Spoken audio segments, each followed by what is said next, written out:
Hi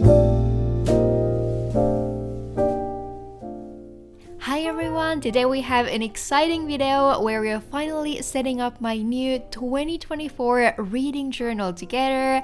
I know I'm a bit late with this one, which I'm sorry about, but better late than never, right? So first I want to show you this beautiful new journal that I chose for this year. Initially, I really wanted my reading journal to have a leather cover because I feel like it matches the style and vibe somehow, but I already had this unused journal by Notebook Therapy that they've kindly sent to me. It's from their Love Lock collection, and I just thought it would be such a waste not to use it.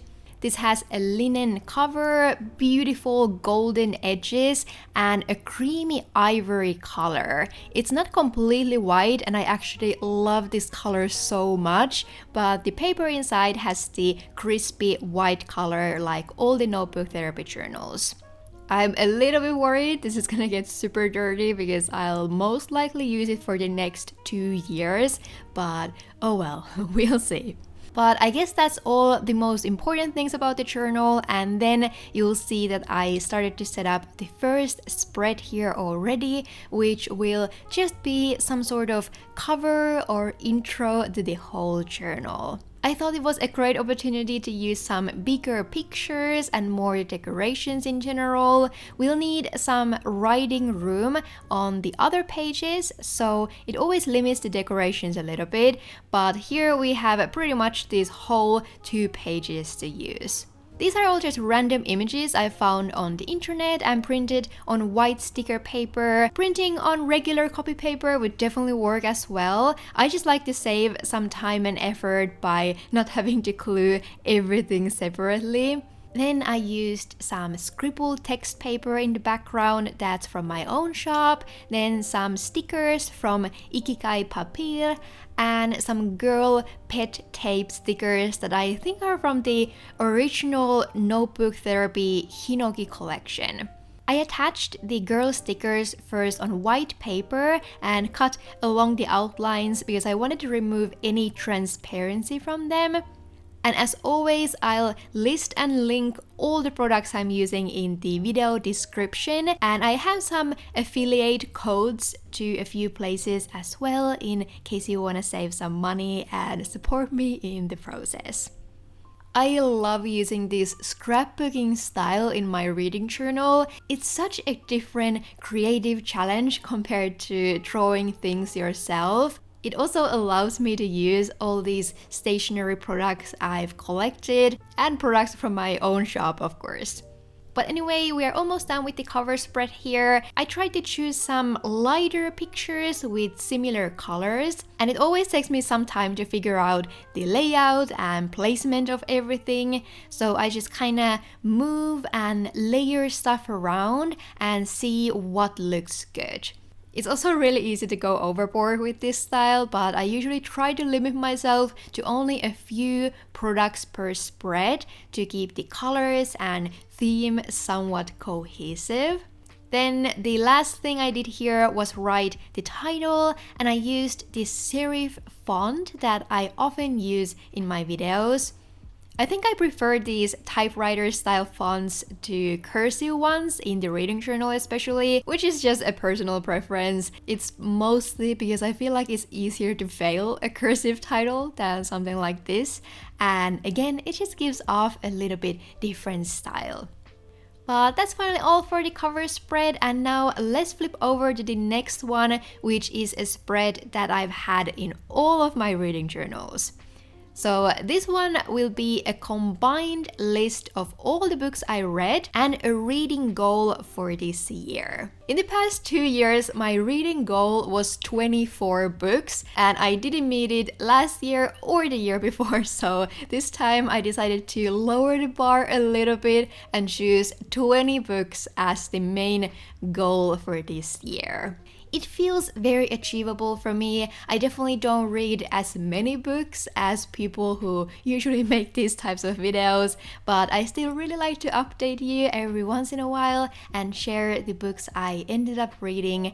I usually do that every 3 months here on my channel, but let's talk more about that later. For now, I chose these 2 washi tapes to decorate the top and bottom, which are also by Notebook Therapy. I think the cherry blossom tape is a bit older, so I'm not sure if it's available anymore, but the wavy text scribble tape is from the same Lovelock collection as this journal. Also, the film roll that I'm gonna add to the corners and all the stickers I will add in the end are from that collection. So we need pretty much this whole space in the middle, which is why I'm only adding the decorations to the top and bottom. The way I like to use these pages is to attach a small book cover sticker for all the books I read and then write my rating from 1 to 10 under each sticker. I love seeing how this spread evolves throughout the year, and it's just a fun visual reminder of everything you read. Obviously, if you read much more than I do, this type of spread might be more difficult to maintain, but for me it works perfectly fine, and this one spread now has exactly 24 slots for the book covers, so if some kind of miracle happens and I end up surpassing my 20 book goal, I have some extra space as well. I went with a little bit different title this time. I often feel like black background is a great choice whenever there's a lot going on in the spread because it always stands out and brings attention to the title. So I wrote 2024 in books and decided to cut out these individual letters and numbers, which was more tedious than I anticipated. I also hope they won't fall out. And then something I've promised to include in this video is a short tutorial on how I make these book cover stickers. It's probably the question I get the most when I share these videos. So I usually go to Goodreads and save the book cover images to my computer. Then I open the pictures in Photoshop and change the size to 20 centimeter times 3 centimeter. So that means 4 times 6 dots in the journal. I kind of forced the image to that size, so it might stretch a little bit one way or the other, but it's usually not noticeable in my opinion. And you don't need to do this in Photoshop, by the way. It's just a program I use almost every day, but you can do the same thing, for example, in Microsoft Word. I always print 2 of each covers because one goes to the reading goal page and one goes to the possible book spread I set up after reading them. I also keep all the books in the same series together because when I cut these out, it's just easier to find all of them. And then I print out these full sheets on a regular white sticker paper, but again, a copy paper will do the same thing if you don't mind gluing these individual images. So here you go. I know this might seem like a lot of effort, and it kind of is, to be honest, but I usually just print out a ton of covers at once. I do pretty much everything I have on my to be read list, so some of these I'm probably not even gonna read, but I think it's better to have too many of them rather than having to print out a few images all the time. So I attached Throne of Glass here, which is the first book I've already finished this year, and I'm currently reading the second one, so we'll definitely talk about this series in the upcoming reading journal update. But for now, let's move on to probably the most fun page that you guys really seem to like in my previous reading journal setup, which is the 2024 Reading Bingo. However, we'll start with the decorations again, and on this spread I wanted to use one of the new collections over in my shop that I still haven't had the chance to use anywhere. So this is the new Starborn collection that has these dark celestial elements with some vintage vibes as well. In general, I don't really follow any strict theme in my reading journal, though most of the time the pages have a pretty neutral aesthetic. I use a lot of these text patterns and other vintage style decorations, and then on the book review spreads, I usually just go with something that reminds me of the book. So I print out some pictures and choose some colors that I think resonate with my feelings about the book. But anyway, I wanted to use some floating boxes on this spread, and what I mean by that is that I'm gonna attach the text boxes on top of everything at the end, which allows us to add a little bit more color and decoration here in the background. So I used some of these text patterns and mixed them with some darker night sky pictures and a few other pictures that won't be so visible in the end, especially the one on the right side, but it will still add some interest and color behind the floating boxes, which was my goal here. I might have gone a bit overboard on this spread, but I still really liked how all of this came together. And then when it comes to the actual reading bingo, the idea is to write out some challenges or tropes that will hopefully make it more fun to pick books to read and even help you venture out of your comfort zone a little bit. I really enjoyed using this last year, so I hope you'll feel inspired to add something like this to your own journals too. Again, I used black paper for the title and this slightly simpler font for a change. And then I wrote out the bingo thing on this square piece of paper. I think I cut this one out from the back of this journal, but in general, I always save some of these dot grid paper pieces from any dot store pages I do in my regular bullet journal or whenever I cut out parts of the pages in general. I know it's kind of difficult to see what I'm writing here, so I made this clean digital version of the bingo that you can use to copy it for yourself if you want. I tried to come up with some fun tropes that would suit most people regardless of the genre you usually read. I also saved a spot for a male writer and male protagonist because I tend to mostly read books written by women with a female lead. But if for you it's the other way around, maybe you can just switch that. And then I might make a rule for myself where I can only cross off 1 or 2 of these per book, so it doesn't get too easy. But I think that's it about the bingo section, and then I used the left page for these 4 boxes that I'm gonna use to list some quarterly reading stats. Last year I always did this in the quarter cover spreads, but I thought it would be nice to have all of them in the same place where I can compare all these numbers. But now that we have the whole spread ready, it's time to move on again, and now we're gonna set up my updated to be read list for this year.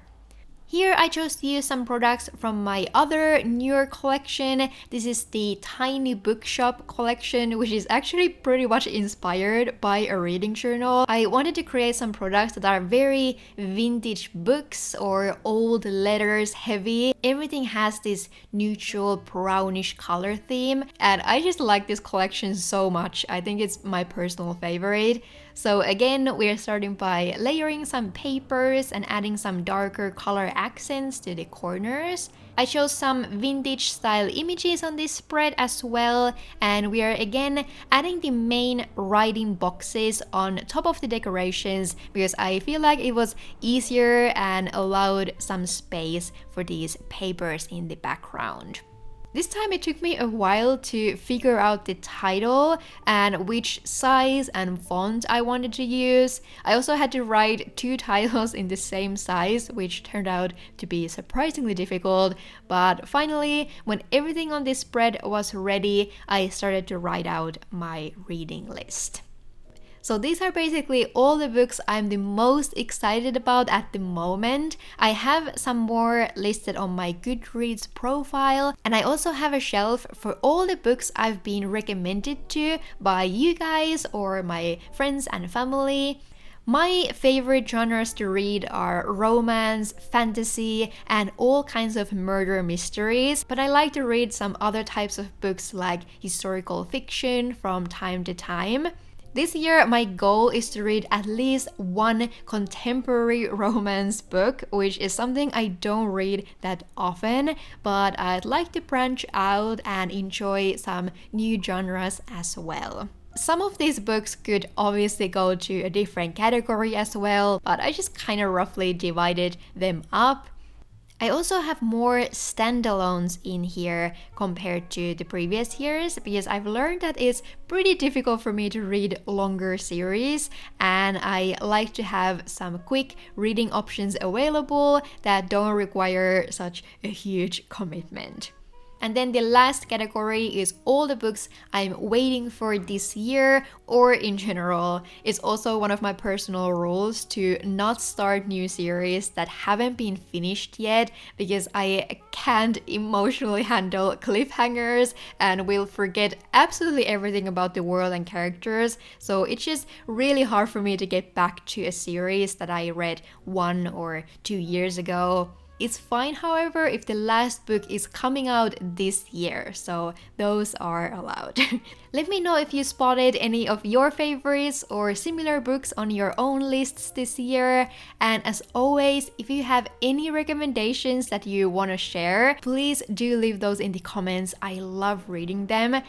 But then we have only one spread to go, which will be the cover spread for the first quarter of the year.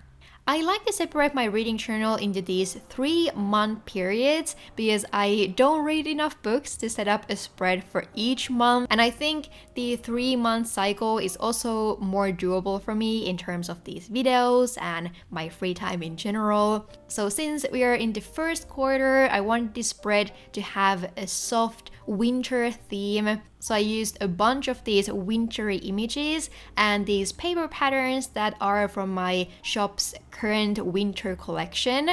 I realized that I maybe used a little bit too many of my own products in this video. I'll try to be better at giving you some variation in the upcoming ones, but these paper patterns are something that I literally created for this purpose. I think they are so necessary for this style and work as a great background for pretty much any spread.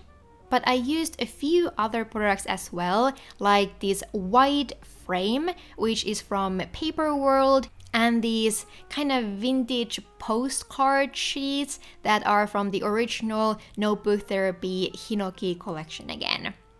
I also collected some other products here that I didn't end up using, so I always just kind of have these different options around me and then see what I can fit or what goes together in the final spread. It took me a while again to figure out the layering here, and eventually this became quite heavily decorated again. However, I liked how all of these colors and pictures looked together, so I just went with it, even though it's maybe a bit much. But anyway, I left this empty space here on the right page where I'll write some of my reading ideas for the first quarter, and then I used an extra piece of paper again to write the first quarter title on. And then the last thing was to list all the books. As I mentioned earlier, I'm currently reading the Throne of Glass series, so it's the first one here on the list.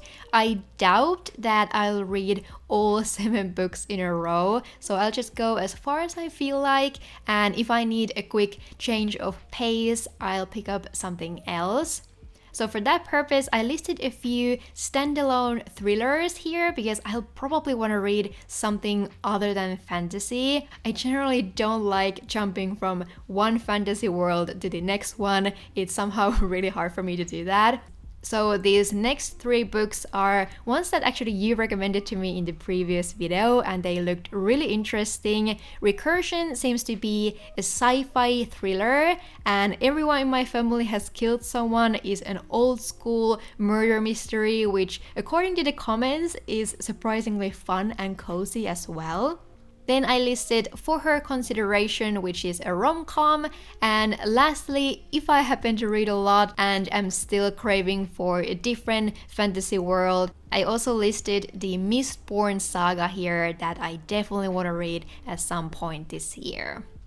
But that's finally all for my 2024 reading journal setup. I was clearly in a mood for some heavy decorations while filming this, but I hope you enjoyed seeing these scrapbooking style pages come to life. I also tried to keep the pace in this video slightly slower, so let me know how you felt about that or if it was too boring for you. And if this was your first time around here and you'd like to stay tuned for more, definitely consider subscribing. But I guess that's it for today. Thank you so much for watching. I hope you're having an amazing day or night wherever you are, and I'll see you in my next one. Bye bye!